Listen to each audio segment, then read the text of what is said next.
Hello, and my name is Nick, and today I'm going to be showing you how to adjust your monitors in the display settings.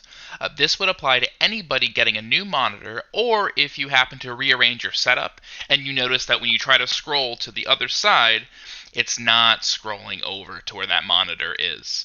So the easiest way to access these particular settings is just to right click on the mouse and go down to here to display settings. This will bring up the setup for the displays. And what you'll see here is that all of my displays are numbered 1 through 3.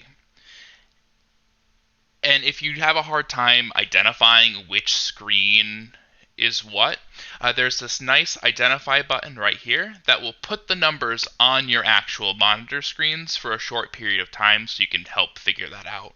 So now all you would need to do is just adjust the monitor where you would like it to be.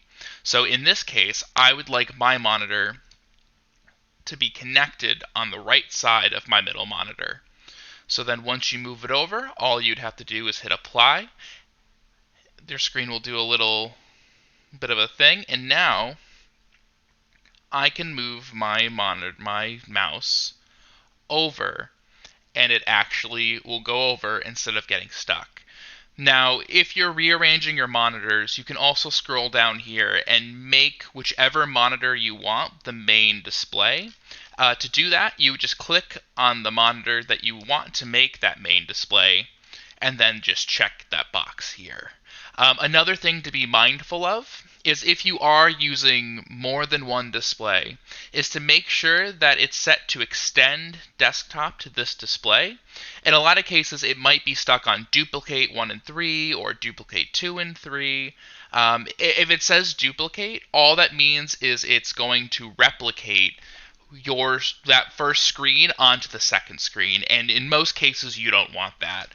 So if you are able to put it to extend desktop to this display, it works significantly better. And you'll actually be able to use those displays for other things. So you could put Google Chrome or an internet browser on one screen and then be able to have a report or something on the other. I hope that helps if you ever get a new monitor and it's not working the way you need it to, or if you're just rearranging your setup.